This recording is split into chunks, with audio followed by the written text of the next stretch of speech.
사건의 종류 중에 다시 할까요? 네, 이거 시선 처리는 카메라 보시는 게 어려우실 수 있는데. 네, 카메라 그냥 요걸 동그란 거 봐요. 네, 한번 보시겠어요? 시선 처리 보겠습니다. 네. 어려운 게 아닌데.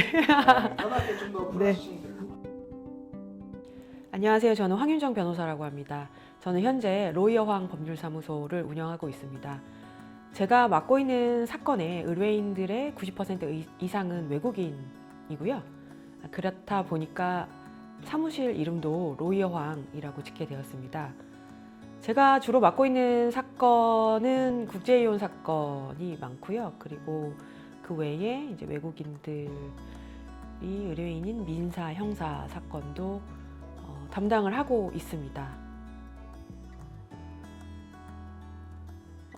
외국인들, 의뢰인들을 상대로 할 때는 거의 보통 영어로 소통을 하고 있고요. 그래서 그런 부분들이 조금 다른 변호사님들하고는 좀 다른 점이라고 하겠습니다.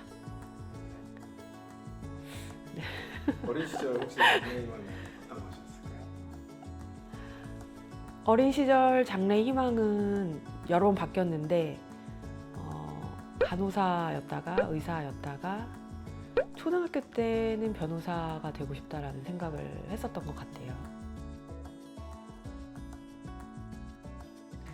원래 대학 전공은 영문학이었고요. 그리고 정치학을 복수 전공을 했고 대학원에 이제 정치학 전공으로 진학을 해서 석사학위를 취득하고 이제 정치학을 공부하려고 미국 유학을 준비를 했습니다. 그래서 실제로 미국 대학 두 곳에서 어드미션을 받았는데 장학금이 없는 조건이어서 조건이 만족스럽지 않아서 일단 유학은 좀 유보를 하고 취업 준비를 했었어요. 그런데 어떻게 운 좋게 바로 취업이 돼서 삼성증권에 입사를 하고 4년 정도 근무를 하다가 당시에 직장을 다니는 것도 좋지만 제 이름을 걸고 할 수 있는 일을 하고 싶다 이런 생각을 좀 많이 하게 되었어요. 그래서 고민 끝에 로스쿨에 진학을 해서 변호사가 되었습니다. 네, 그런 질문 많이 받는데요. 일단 다른 동영상에서 보셔서 아시겠지만 저는 사실 네이티브 스피커는 아니고요. 그리고 해외에서 연수를 받거나 유학을 한 경험이 없습니다. 그냥 국내에서만 영어 공부를 했습니다. 다만 조금 전에 말씀드린 것처럼 예전에 이제 미국 박사 유학 준비를 하면서 그때 영어 공부를 좀 열심히 했었고요. 그리고 또 한 가지 외국인에 대한 거부감이 어릴 때부터 별로 없었던 것 같아요. 그 이유는 잘 모르겠는데 그래서 외국인들하고 대화하거나 이런 부분에 있어서 큰 불편함 없이 업무를 진행할 수 있는 것 같습니다.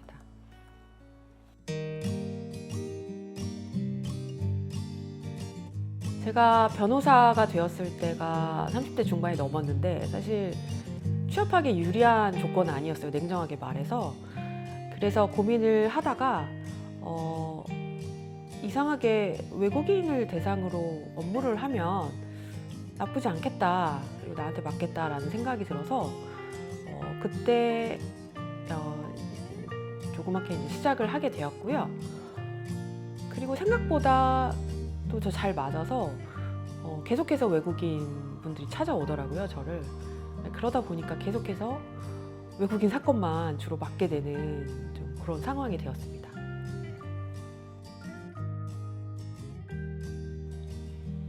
사건이 들어오는 경로는 다양한데요. 초반에는 제가 페이스북을 통해서 홍보를 많이 했습니다. 페이스북에 제가 법률 관련된 글을 많이 올리기도 하고 외국인들이 질문을 달면 그에 대해서 댓글을 달아주기도 하고 그런 식으로 해서 좀 입소문이 나기 시작을 했고요.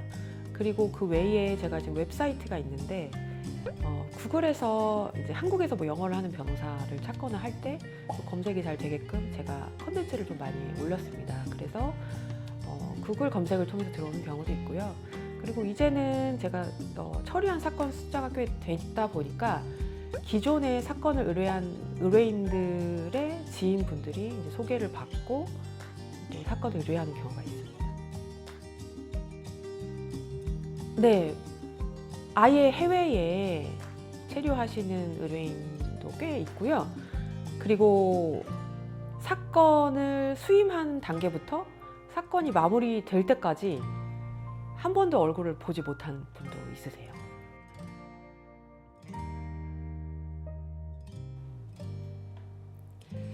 보통 웹사이트나 이메일이나 전화를 통해서 상담 예약을 하시고요.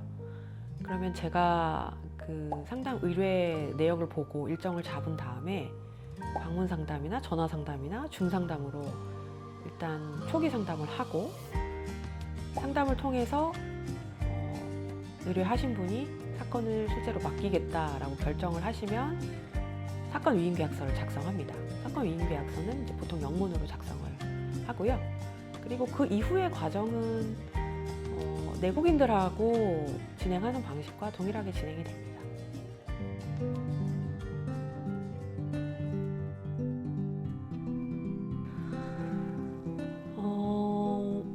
큰 틀에서 보면 내국인이나 외국인이나 사건을 진행하는 방식은 동일한데요.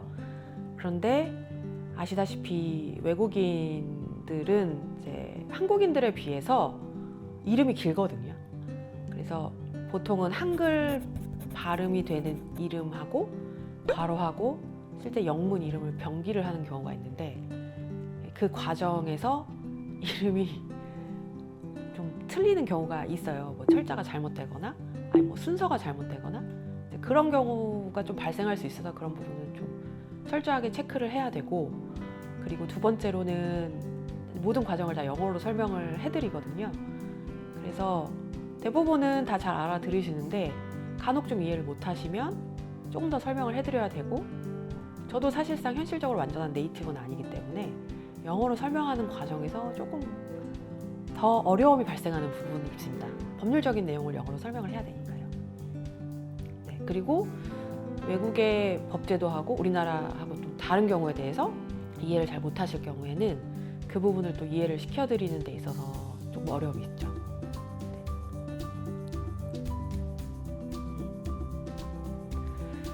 외국인 사건도 대한민국 법원이 재판관할이 있고 대한민국 법이 적용되는 사건일 경우에는 내국인이 국내에서 재판받는 과정하고 동일하게 진행이 됩니다. 그런데 간혹 의뢰인이 외국에 계시는 경우가 있어요. 그런데 민사소송법상으로는 원고가 해외에 있을 경우에는 피고가 나중에 소송 비용을 돌려받지 못할 수가 있기 때문에 소송 비용을 담보로 제공하라 이렇게 요구를 할 수가 있거든요. 이제 그런 경우에는 외국에 있는 의뢰인이 국내에 있는 누군가를 상대로 재판을 진행한다 하면 소송 비용을 담보로 제공을 해야 되고, 그 부분에 있어서 좀 걸림돌이 아닌 걸림돌이 되기도 하거든요. 그래서 해외에 계신 분이 소를 제기하려고 하면 그런 부분은 미리 좀 충분히 설명을 드리고요. 그리고 국내에서 판결이 확정이 되고 집행을 하는 과정에 있어서도 좀 그 추신금이나 이런 부분에 있어서는 또 해외로 송금을 해드려야 되고, 이런 부분은 조금 까다로운 부분이긴 하죠. 그러면 이게 이제 1편 정도 10가지 질문. 별 재미가 없는 것 같은데요, 하다 보니까. 아니.